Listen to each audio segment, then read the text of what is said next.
viewers, Assalamu alaikum. Myself Sayyid Mohammad Hamad and welcome back to my channel Chemistry with Sir Hamad. आज का topic मोल से related होने वाला है, तो स्टार्ट करते हैं डेफिनेशन से.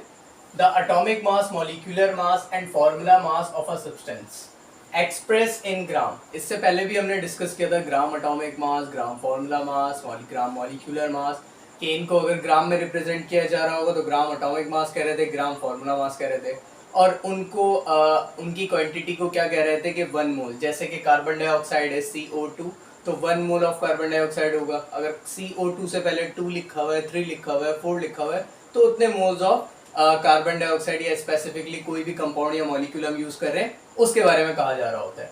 तो सिंपल सी बात यहाँ पर लिखी हुई है, लेकिन एक और डेफिनेशन है जो आपको थोड़ी देर बाद समझ में आएगी. The atom, atomic mass, molecular mass and formula mass of a substance expressed in gram is known as moles. ठीक है, मोल्स तो हमें समझ आ गया क्या होता है. नेक्स्ट आगे बात कर लेते हैं किसके बारे में, दूसरी डेफिनेशन के बारे में. A mole is defined as amount of. Mole को एक तरीके से और भी डिफाइन किया जाता है, कैसे? Substance containing equal to the Avogadro's number. अब एवोगाड्रोस नंबर यहाँ पर क्या है, इसके बारे में हम थोड़ा सा डिटेल में पढ़ेंगे अभी आगे, लेकिन जस्ट छोटा सा करके बता देता हूँ आपको मैं. ठीक है, तो जितने भी एलिमेंट्स हैं, ठीक है, 1 कार्बन है, 1 हाइड्रोजन है, 1 ऑक्सीजन है, कहा गया है कि उनका एटॉमिक मास, अगर सपोज दैट मैं सोडियम की बात कर लूँ, ठीक है, Na सोडियम, इसका एटॉमिक मास क्या होता है 23 AMU. तो हम कहेंगे इसमें कितने एवोगाड्रोस नंबर है, 6.02 एक्सपोनेंट 23. मतलब इतने एटम्स मौजूद हैं. किसमें? सोडियम का एटॉमिक मास अगर 23 है तो उसमें इतने हमारे पास एटम्स जो हैं वो मौजूद हैं. ठीक है,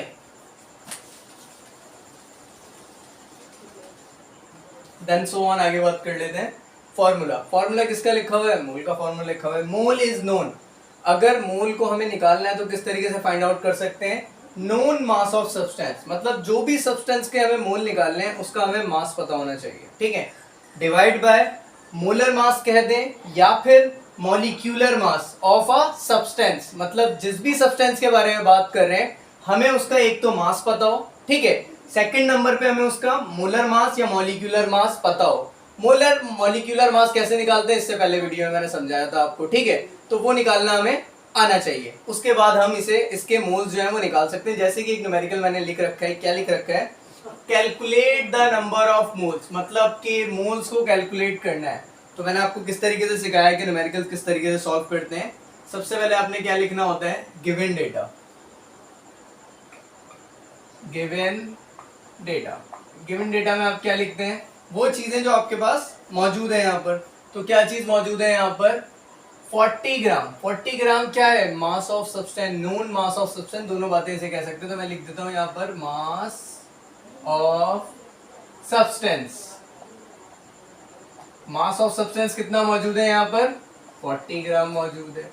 अब अगर मैं कह रहा हूं यहाँ पर मॉलिक्यूलर मास भी पता है, तो आप कहेंगे सर मॉलिक्यूलर मास तो कहीं लिखा हुआ नहीं है. तो मॉलिक्यूलर मास हम कैलकुलेट कर सकते हैं, या एटॉमिक मास हमें पता होना चाहिए चीजों का, उससे हम मॉलिक्यूलर मास भी कैलकुलेट कर सकते हैं. तो सिंपल यहाँ पर जस्ट Na दिया हुआ है, सोडियम दिया हुआ है, तो सोडियम का हमें पता है एटॉमिक मास क्या होता है कि थोड़ी देर पहले मैंने बताया. तो मैं डायरेक्टली लिख रहा हूँ. क्या लिख रहा हूँ मैं? एटॉमिक मास ऑफ Na मतलब सोडियम. ठीक है, कितना होता है? 23 होता है AMU. ठीक है, atomic mass of Na 23 AMU. हमें ये दोनों चीजें पता है. ठीक है, कैलकुलेट करने का क्या कहा है इन्होंने? Calculate the number of moles. तो गिवन डेटा में जो चीजें हमें पता थी वो लिख ली. उसके बाद अब क्या कर रहे हैं? टू फाइंड का मतलब है कि वो चीजें जो हमें मालूम करनी है. मालूम क्या करना है? नंबर ऑफ मोल्स करनी है. तो मैंने यहाँ लिख दिया number of moles is equal to question mark, क्योंकि हमें ये फाइंड आउट करना था. उसके बाद फॉर्मूले की हेडिंग बनाएंगे. फॉर्मूले में हम क्या लिखेंगे? फॉर्मूला. ठीक है, फॉर्मूले में क्या लिखेंगे? Number of moles. ये फॉर्मूला है हमारा. नंबर ऑफ मोल्स किसके बराबर है? Known mass of substance. Known mass of substance. मतलब सब्सटेंस का जो मास है वो लिखना है हमें, और फिर क्या लिखना है हमें, मॉलिक्यूलर मास या फिर मोलर मास कह दें इसे, मोलर मास ऑफ सब्सटेंस, जो भी है हमने वो लिखना है। उसके बाद लास्ट में हम किस चीज़ की हेडिंग बनाएंगे, ये सब अगर आपने साथ साथ लिख लिया तो अच्छी बात है, ठीक है। लास्ट में सॉल्यूशन के लिए मुझे जगह चाहिए, इसलिए मैं रब कर रहा हूँ, ठीक है। तो लास्ट में हमें सॉल्यूशन लिखना है। सॉल्यूशन में हम क्या करेंगे, सॉल्यूशन की हेडिंग बनाएंगे इसके बाद लास्ट में।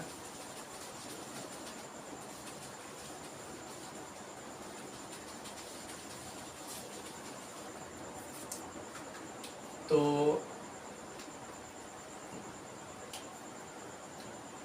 सॉल्यूशन की हेडिंग बनाई हमने, इसमें हम लिखना स्टार्ट करेंगे क्या, सबसे पहले फॉर्मूला लिखेंगे, जो फॉर्मूला हमें नोन है। क्या फॉर्मूला पढ़ा है हमने अभी थोड़ी देर पहले, मोल्स को निकालने के लिए क्या क्या चीजें बताओ, मास और मोलर मास। किसका, सब्सटेंस का। सब्सटेंस मैंने नहीं लिखा, कोई बात नहीं, ठीक है। Moles is equals to mass of substance, molar mass of substance. तो मोल्स वैसे ही रहा, मास कितना है 40 ग्राम है, मैंने 40 लिख दिया। अच्छा, वैल्यूज पुट करते हुए यूनिट्स हटा देते हैं, ठीक है। मोलर मास कितना था, 23 था। तो सिंपल सा क्या करना है आपने, इनको कैलकुलेटर में रख के आप सॉल्व कर लें, ठीक है। तो सिंपल 40 डिवाइड बाय 23, 1.7 आपका आंसर आ गया, ठीक है। तो हमने मोल्स मालूम कर लिए किसके, calculate the number of moles in 40 gram of N. Sodium का अगर हमारे पास मास 40 ग्राम है तो उसमें कितने मोल्स होंगे, 1.7 मोल्स हमारे मौजूद होंगे। ये हमने कैलकुलेट करके फाइंड आउट कर लिया। अब एक और क्वेश्चन है हमारा, वो भी सॉल्व कर लेते हैं, ठीक है। तो दूसरा वाला क्वेश्चन क्या है हमारा,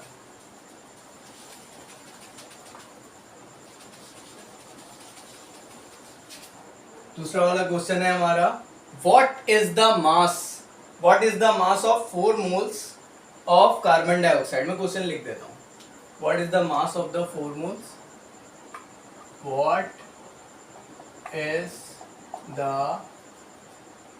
मास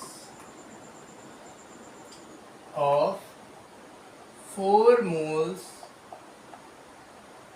ऑफ कार्बन डाइऑक्साइड, ठीक है। अब आप कहेंगे सर आपने तो मोल्स का फॉर्मूला बताया है हमें, यहाँ तो मास कैलकुलेट करने के लिए दे दिया, तो कोई प्रॉब्लम वाली बात नहीं है। जस्ट एक चीज आपने समझनी है, वो एक चीज क्या है कि आपको कैलकुलेशन आनी चाहिए, कैलकुलेशन ड्राइव करना आना चाहिए, फॉर्मूले को ड्राइव किस तरीके से करते हैं। तो बहुत सिंपल सी बात है, what is the mass of 4 moles of carbon dioxide, ये हमें फाइंड आउट करने के लिए इन्होंने दिया है। मास निकाल दें जबकि 4 moles ऑफ कार्बन डाइऑक्साइड मौजूद है हमारे पास, ठीक है। तो सबसे पहले हम क्या करते हैं, गिवन डेटा लिखते हैं। तो गिवन डेटा लिख देते हैं, गिवन डेटा। गिवन डेटा में क्या लिखते हैं, जो चीजें हमें पता होती है। क्या पता है हमें यहाँ पर, number of moles of CO2, ठीक है।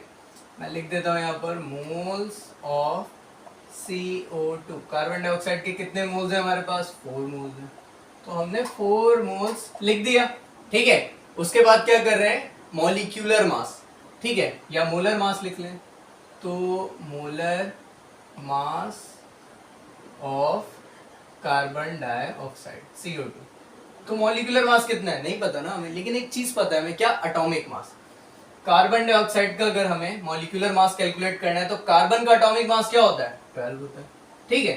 12 लिख दिया, प्लस ऑक्सीजन का एटॉमिक मास क्या होता है, 16 होता है, तो हमने यहाँ 16 लिख दिया।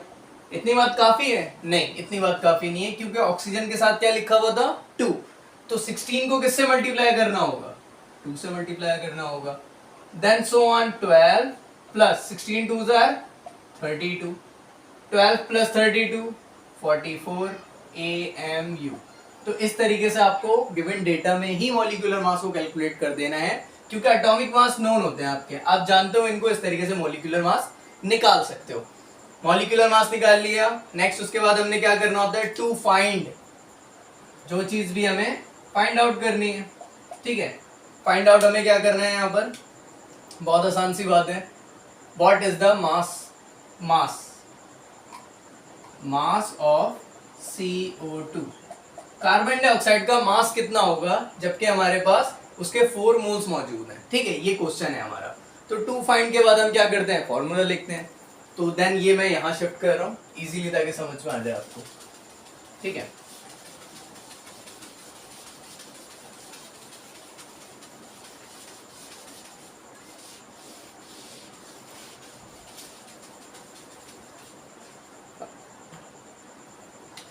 तो टू फाइंड के बाद फॉर्मूले की एडिंग बनाते हैं हम, सिंपल। फॉर्मूले में कौन सा फॉर्मूला लिखेंगे, जो फॉर्मूला हम पढ़ लें वही लिखेंगे, लेकिन उसको ड्राइव करके हम निकालेंगे। कैसे निकालेंगे, देखें, नंबर ऑफ मोल्स का फॉर्मूला है जिसमें हम क्या करते हैं, मास ऑफ सब्सटेंस और मोलर मास या फिर मॉलिक्यूलर मास, जो मर्जी है लिख दें, बस आगे ऑफ सब्सटेंस भी लिख दें तो बेहतर है, नहीं लिखें कोई बात नहीं, मास अपॉन मोलर मास या मॉलिक्यूलर मास कह सकते हैं। फॉर्मूला हो गया। उसके बाद मैंने आपको कहा सॉल्यूशन की एडिंग बनानी है, सॉल्यूशन, ठीक है। अभी तक हमने कुछ खास काम नहीं किया, जो पहले न्यूमेरिकल में किया था वही करा था। अब थोड़ा सा खास काम करने वाले हैं, क्या कि नंबर ऑफ मोल्स, मैं फिर से लिख रहा हूं, नंबर ऑफ मोल्स, ठीक है, is equals to mass molar mass. तो कुछ भी नहीं किया, जस्ट फॉर्मूला मैंने रिपीट कर दिया। अब क्या कर रहे हैं, वैल्यूज पुट कर रहे हैं। किसकी वैल्यू पुट करेंगे, नंबर ऑफ मोल्स कितने, 4 मोल्स है, हमें पता है, यहाँ पर हमने लिखा था नंबर ऑफ मोल्स 4 है, तो नंबर ऑफ मोल्स की जगह मैं यहाँ 4 लिख दूं तो कोई प्रॉब्लम नहीं है। इज इक्वल्स टू, ये इक्वल्स टू ऐसे ही आ गया। मास के बारे में बात कर रहे हैं, मास कितना है वही तो नहीं पता हमें, वही तो कहा है व्हाट इज द मास। मास पता होता तो हम न्यूमेरिकल ही नहीं करते, तो हम क्या करेंगे, मास की जगह मास को ही रहने देंगे, ठीक है। नेक्स्ट, मॉलिक्यूलर मास कितना है, पता है हमें, मॉलिक्यूलर मास, ये रहा मॉलिक्यूलर मास, हमें पता है कितने, 44 AMU, तो हमने यहाँ लिख दिया 44। यहाँ तक किसी को कोई प्रॉब्लम नहीं होगी। नंबर ऑफ मोल्स 4 थे, हमने लिख दिया। मॉलिक्यूलर मास 44 था, हमने लिख दिया। मोलर मास कहते हैं, मॉलिक्यूलर मास कहते हैं, कोई प्रॉब्लम नहीं है। मास ऑफ CO2 कहते हैं या मास ऑफ सब्सटेंस कहते हैं, CO2 कह देता हूँ मैं, ठीक है, तो कोई प्रॉब्लम नहीं है। मास ऑफ CO2 हमें निकालना है। अब मैथ्स का एक रूल है, क्या रूल है, कि जो भी चीज हमें फाइंड आउट करनी होती है उसको हम एक जगह रहने देते हैं और बाकी जो एक्स्ट्रा चीजें वहां पर होती हैं उसको दूसरी तरफ भेज देते हैं। तो सिंपल सी बात है, यहाँ पर मैं कहूं कि मास ऑफ CO2 के अलावा क्या मौजूद है इस साइड पे, तो आप कहेंगे सर 44 एक्स्ट्रा मौजूद है यहाँ पर, तो मैं आपसे कहूंगा इस 44 को दूसरी साइड पे भेज दें। यहाँ 44 मास ऑफ CO2 से क्या हो रहा है, डिवाइड हो रहा है, दूसरी साइड पे जाके क्या हो जाएगा, मल्टीप्लाई हो जाएगा। तो simple 4 multiply 44 is equals to mass of CO2, ठीक है। टाइम बचाने के लिए मैं कैलकुलेटर सॉल्व कर लेता हूँ ये, ठीक है। तो 44 मल्टीप्लाई बाय 4, 176।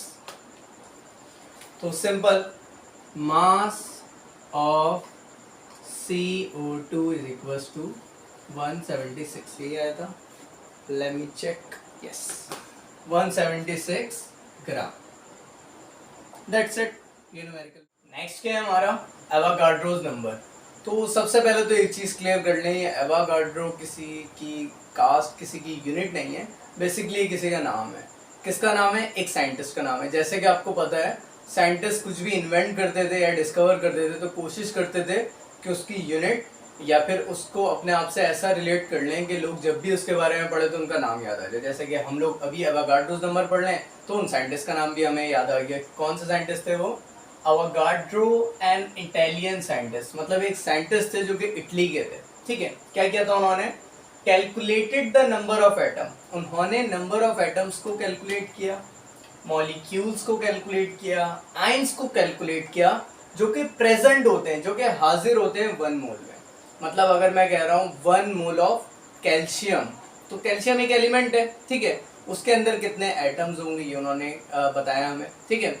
कितना बताया वो भी मैं नहीं बता रहा हूँ। 1 mole of carbon dioxide CO2 कह रहे हैं, ठीक है, उसमें कितने मॉलिक्यूल्स होंगे उस बारे में बात करी उन्होंने, ठीक है। और उन्होंने स्पेसिफिक बता दिया कि कोई भी एटम हो, कोई भी मॉलिक्यूल हो, कोई भी एलिमेंट हो, उसमें इतने ही नंबर्स मौजूद होंगे। किस चीज़ के क्या बारे में बात करी उन्होंने, क्या रिसर्च करी, क्या कैलकुलेशन करी, इस चीज़ को ज़रा समझते हैं। तो इन्होंने कहा the value is found to be, मतलब कि अगर 1 कैल्शियम की बात कर रहे हैं, मतलब 1 मोल ऑफ कैल्शियम की, कैल्शियम का एटॉमिक मास होता है 40, 1 मोल ऑफ कैल्शियम के बारे में बात कर रहे हैं तो उसमें कितने नंबर ऑफ एटम मौजूद होंगे, 6.02 एक्सपोनेंट 23। ठीक है, नेक्स्ट और अगर बात करें 1 mole of carbon dioxide, 1 mole of carbon dioxide में कितने मॉलिक्यूल्स होंगे, 6.02 एक्सपोनेंट 23। मतलब सबको इन्होंने स्पेसिफिक कर दिया कि इतने मौजूद होते हैं उसमें। ठीक है, the value is found to be 6.02 exponent 23। Exponent क्या कह रहा हूं मैं, मल्टीप्लाई बाय 10 जो होता है उसको एक्सपोनेंट कहते हैं। आगे बढ़ते हैं, represented by N A.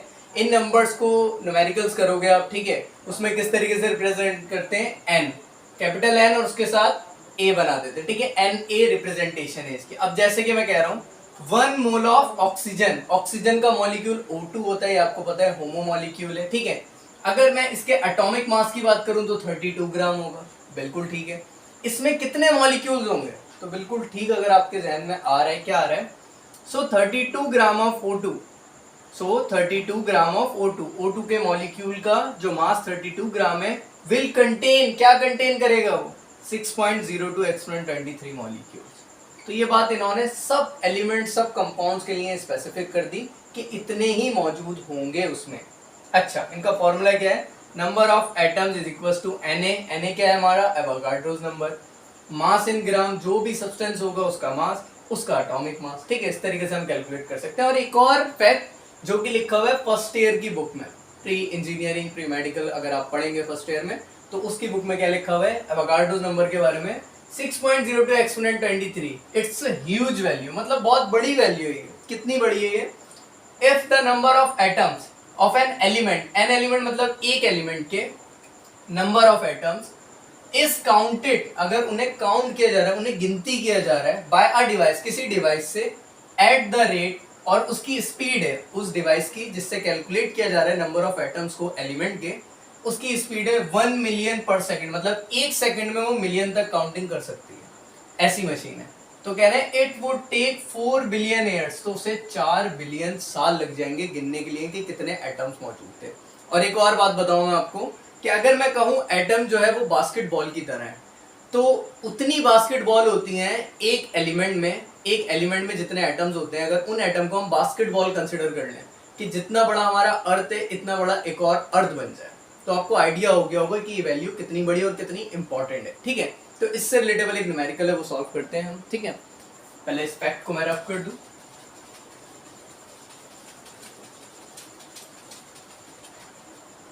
Numerical करने का क्या तरीका है, जैसा कि आपको पता है, सबसे पहले हम क्या करते हैं, सबसे पहले हम गिवन डेटा लिखते हैं। गिवन डेटा में हम क्या लिखते हैं, जो चीजें हमें पता है। क्या क्या पता है हमें यहाँ पर, calculate the number of atoms, इन्होंने कहा है हमें कैलकुलेट करना है किसको, नंबर ऑफ एटम्स को। ठीक है, कर लेते हैं, कोई प्रॉब्लम नहीं है।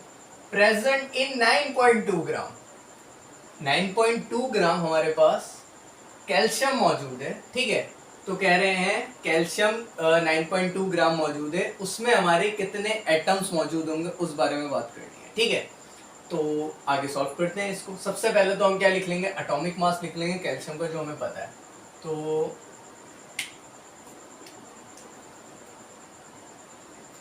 Atomic mass of calcium, calcium का एटॉमिक मास क्या है हमारा, 40 AMU, 40 AMU हो गया। ठीक है, मास ऑफ सब्सटेंस क्या कहूंगा मैं, या मास ऑफ कैल्शियम लिख दें, कोई प्रॉब्लम नहीं है।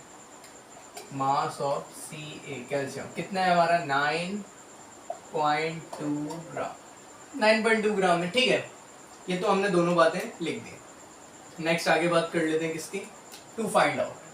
तो टू फाइंड में हम लिखेंगे, क्या लिखेंगे हम, number of atoms, number of atoms in 9.2 gram calcium. ये मैंने कंप्लीट बात इसलिए लिखी क्योंकि हाँ ठीक है, हमें नंबर ऑफ एटम्स तो काउंट कैलकुलेट करने हैं, लेकिन किस में करने हैं, इन 9.2 ग्राम सी है कैल्शियम में। ठीक है, ये कैलकुलेट करने में। तो फॉर्मूला जैसे अभी थोड़ी देर पहले हमने डिस्कस किया, तो फॉर्मूला इसका यही है। क्या फॉर्मूला है इसका, फॉर्मूला है हमारा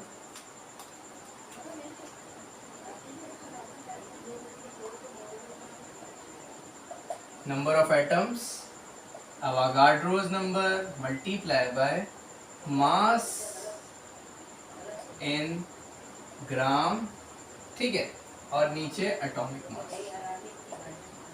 एटॉमिक मास में क्या लिखेंगे, जो एटॉमिक मास होगा, अवागाड्रोस नंबर की जगह क्या लिखेंगे 6.02 एक्सपोनेंट 23। अगर वो चाहे तो आप गिवन डेटा में लिख सकते हैं, ठीक है, मैं भी लिख देता हूँ, काम करता हूँ। अवागाड्रोस नंबर, क्या नंबर है हमारा, याद कर लीजिएगा, ये लिखते लिखते खुद ही याद हो जाएगा वैसे, एक्सपोनेंट 23, ठीक है। ये सारी वैल्यूज हमें पता है, अब हमें क्या करना है, नंबर ऑफ एटम्स निकालने हैं। तो सिंपल सारी वैल्यूज पुट करेंगे और हमारा आंसर आ जाएगा। देखते हैं कैसे आएगा आंसर, ठीक है। आगे का न्यूमेरिकल जो है वो यहाँ सॉल्व कर लेते हैं।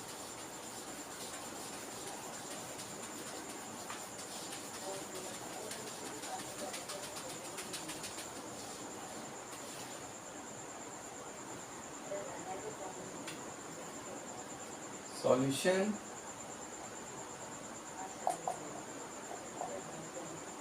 नंबर ऑफ एटम्स हमारे कैलकुलेट हमें करने हैं, तो इसको वैसे ही रहने देते हैं। Number of atoms Na 6.02 exponent 23 multiply by mass in gram, कितना ग्राम है, 9.2 ग्राम है, ठीक है, डिवाइड बाय एटॉमिक मास जो कि 40 मौजूद है।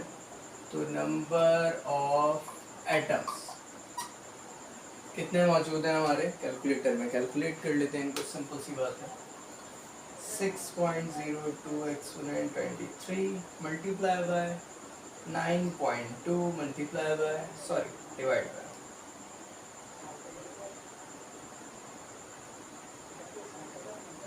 40, 1.3846, 1.3846 एक्सपोनेंट 23, ठीक है, ये आंसर हो जाएगा इसका।